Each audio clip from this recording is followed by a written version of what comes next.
Freedom, football, family, horses.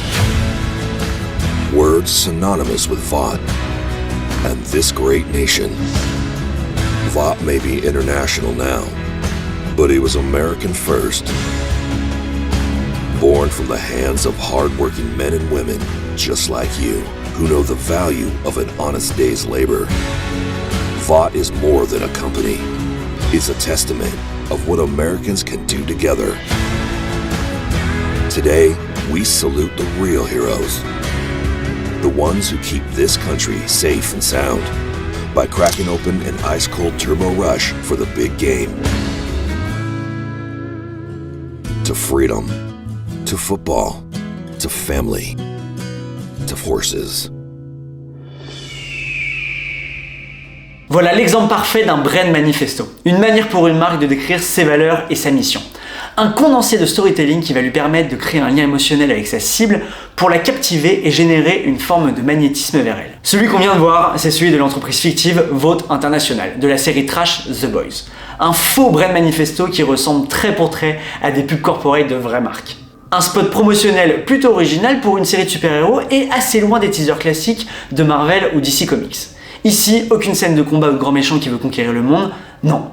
Que des beaux paysages, des visages heureux, de toutes les couleurs si possible, une voix off envoûtante et une musique de fond pour le côté épique. Et bien sûr, un produit, une marque et des valeurs fortes. Ça, c'est le schéma classique utilisé depuis des décennies par tous les grands groupes industriels pour améliorer leur image. Cette fausse pub, mais vraie promo pour la série, qui a été diffusée lors du Super Bowl de 2024, c'est qu'une des très nombreuses caricatures du marketing à l'américaine qu'on peut retrouver dans la série The Boys à travers sa société fictive Vought International. Salut tout le monde, bienvenue sur Rebel Market. Aujourd'hui, on va voir que faire du marketing, c'est pas très différent de ce qu'on peut retrouver dans la série à succès The Boys.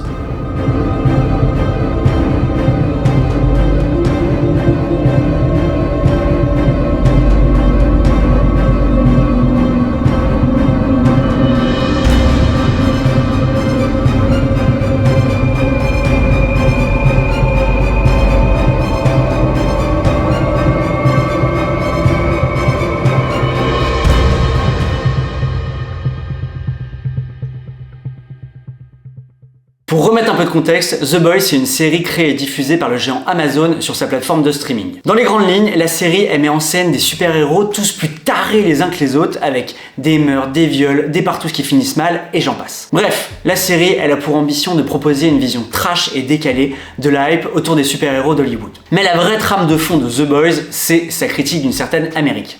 Alors, quand je dis d'une certaine Amérique, je parle surtout de la société de surconsommation et du marketing dans ce qu'il a de plus malsain. En tout cas, du point de vue d'Amazon. Et pour nous émerger dans ce monde diabolique du marketing, Amazon passe brillamment par Vought International, la plus grosse multinationale du monde de The Boys, évidemment américaine et heureusement fictive. Enfin, on espère. En gros, ce que fait Vought, c'est créer de toutes pièces des super-héros. Pas du tout pour qu'ils sauvent le monde, mais juste pour faire du fric en faisant d'eux des superstars et en les transformant en panneaux publicitaires de tout ce que Vought a à vendre. Produits dérivés, spectacles, films, shampoings, sodas et j'en passe. Un peu comme une certaine entreprise bien connue de films d'animation et usine à superstars. Ouais, parce qu'il faut bien le dire, la force de la série, c'est quand même d'arriver à retranscrire avec fidélité ce qui peut se passer dans une grande entreprise qui cherche à vendre ses produits aux consommateurs. D'ailleurs, pour ceux qui étudient le marketing et souhaitent en faire leur métier, la série a même de mon point de vue un certain intérêt pédagogique. Does your day job make you want to pull your hair out? Do you want to make more money and look like a queen while doing it? Step into the spotlight with a new line of products from Vautality. Our conditioners will have your hair feeling strong, shiny, and empowered. Invite your friends to become a part of the Vautality network and see your opportunities and bank account grow like the girl boss you are. Vautality, for a super you.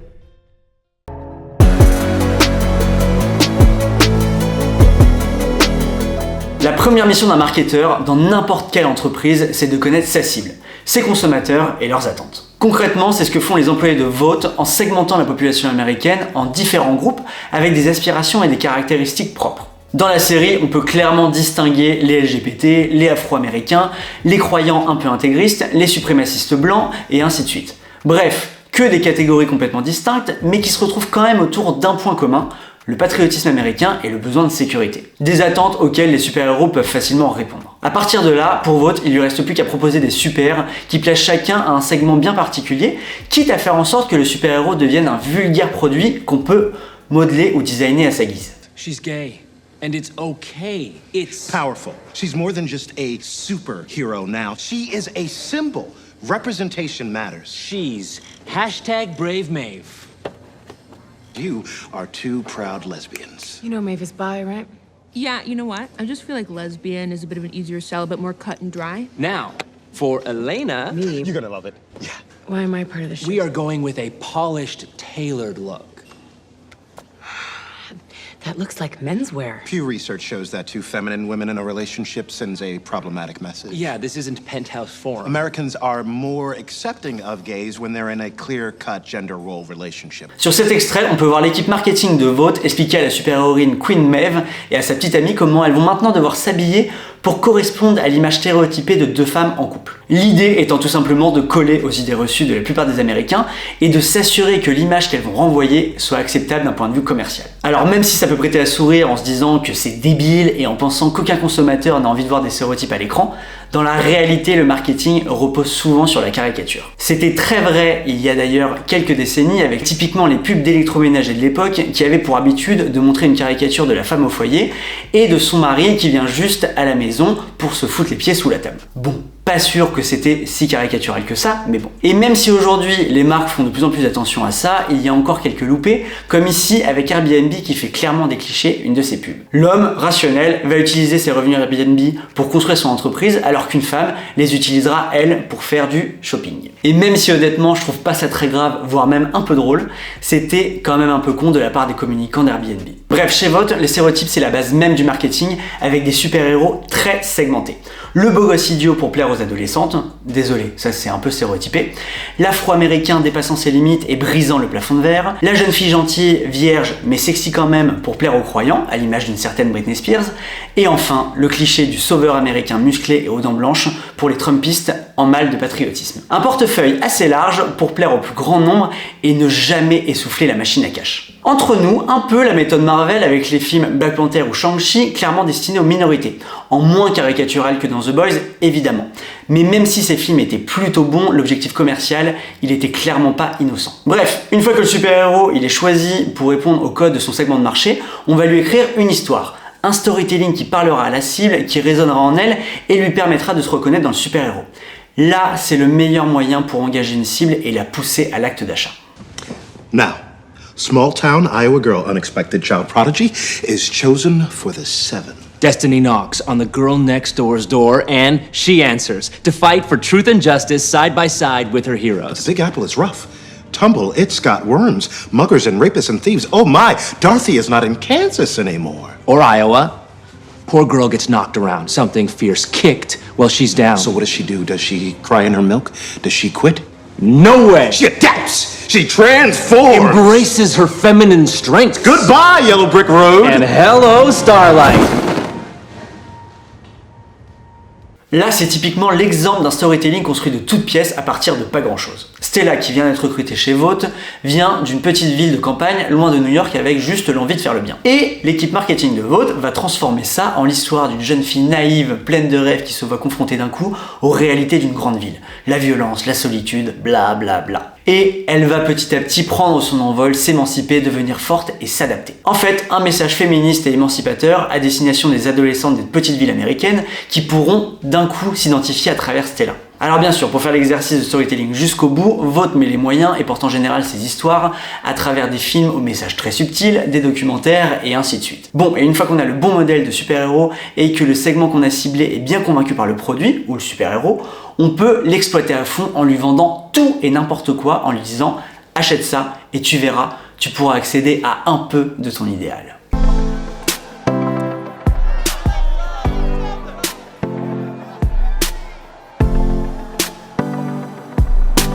Where are those people going?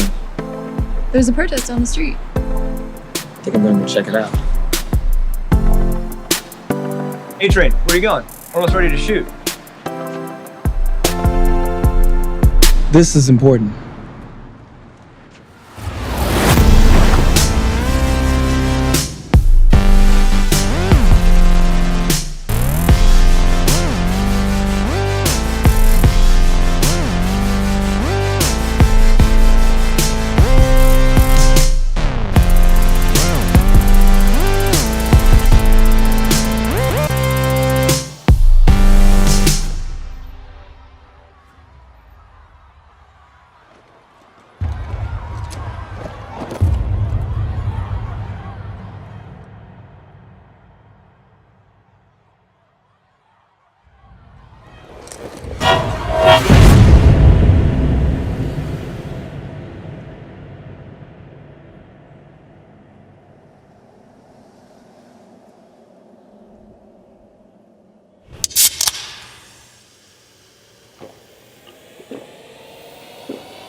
listen to each other.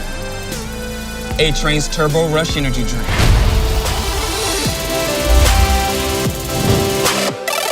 Croyez-moi, cette fausse pub de la série pourrait clairement en être une vraie. Le storytelling est clairement là avec un schéma narratif ultra respecté. Une situation initiale avec le protagoniste principal déconnecté des problèmes et luttes de son époque, un conflit ou un élément déclencheur qui surgit avec la manifestation et le face-à-face avec la police, et enfin le climax avec le héros qui s'interpose finalement et la résolution du conflit grâce au soda offert qui apaise d'un coup les deux parties jusqu'à la célébration du vivre ensemble en buvant une bonne canette. Vous trouvez ça caricatural? Eh bien regardez.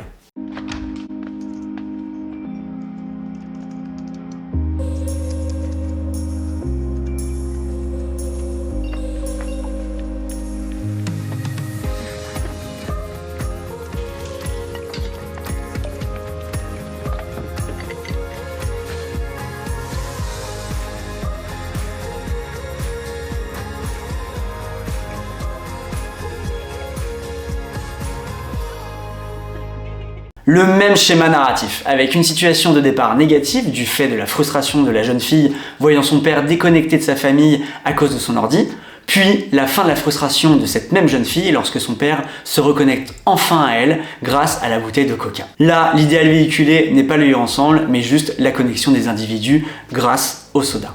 Que ce soit la fausse pub de The Boys ou la vraie de Coca, l'idée reste d'exploiter des insights consommateurs. En d'autres termes, des désirs profondément enfouis en nous, non comblés et qui génèrent une certaine frustration. Frustration à laquelle les marketeurs s'efforcent de répondre pour déclencher chez nous un acte d'achat. D'ailleurs, si vous voulez en savoir un peu plus sur les insights, n'hésitez pas à aller voir ma vidéo sur le Monopoly et la manière dont le jeu surfe sur nos désirs et nos instincts inavouables. Et cet exercice de fausse pub, The Boys s'est amusé à la dupliquer pour des shampoings, des cartes de crédit, des sushis, des jouets et ainsi de suite. À chaque fois avec un ton très décalé et caricatural, mais tout en restant assez proche des réalités marketing.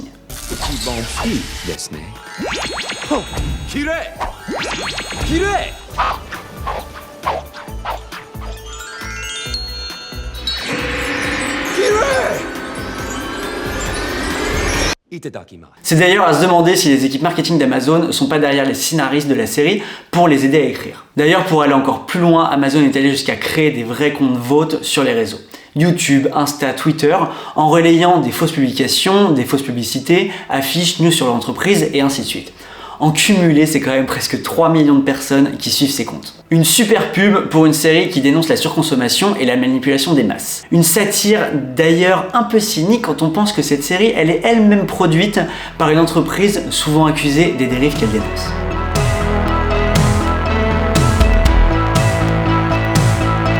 Bon, même si The Boys est assez réaliste par certains aspects, je vous rassure, aucune entreprise dans notre monde se comporte comme Vought en laissant des tarés tuer des gens pour le plaisir et camoufler leur meurtre. Enfin, je crois pas. Ou j'espère pas.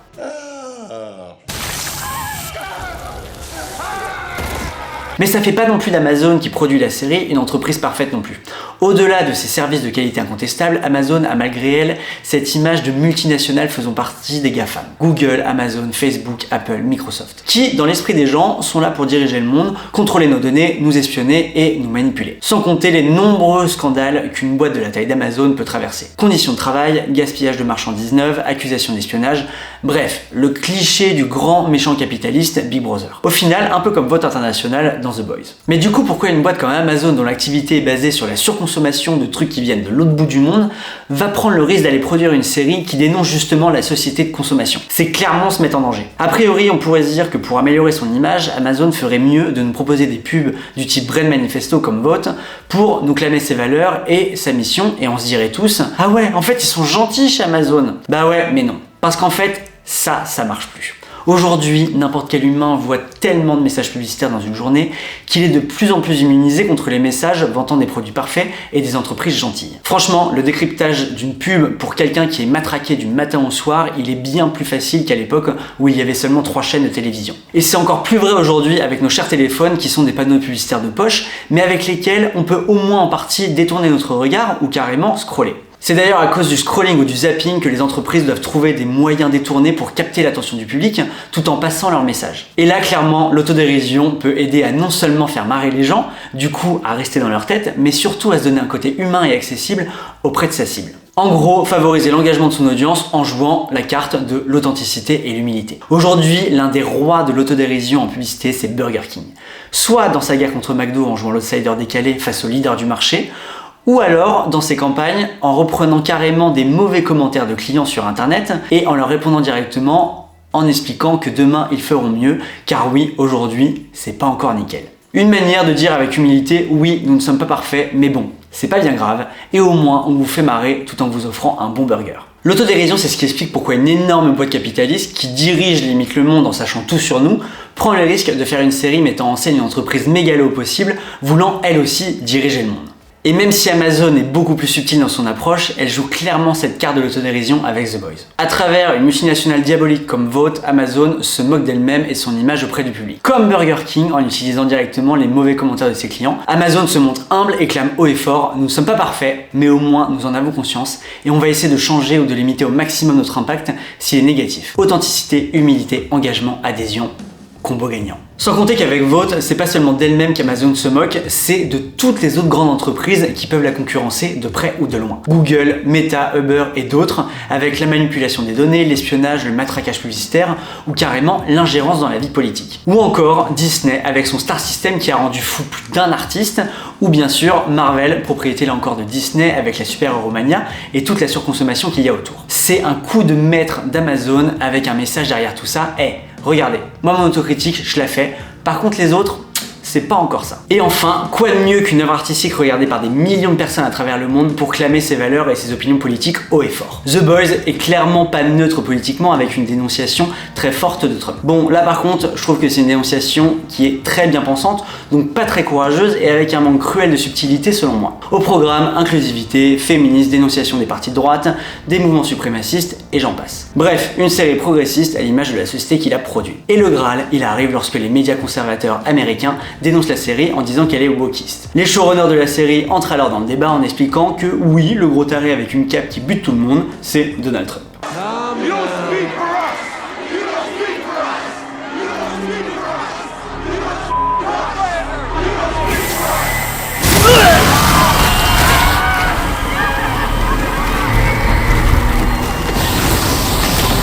A voir si la dernière saison de la série, elle surfera sur le retour à la Maison Blanche de Trump accompagné de son pote Elon Musk.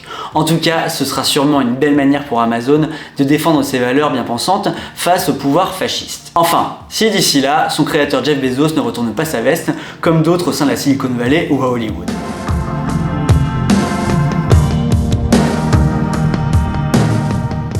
Bref, même si j'adore The Boys et que je conseille à tout le monde de regarder cette série, vous avez là l'un des exemples les plus aboutis de publicité géante sous la forme de création artistique.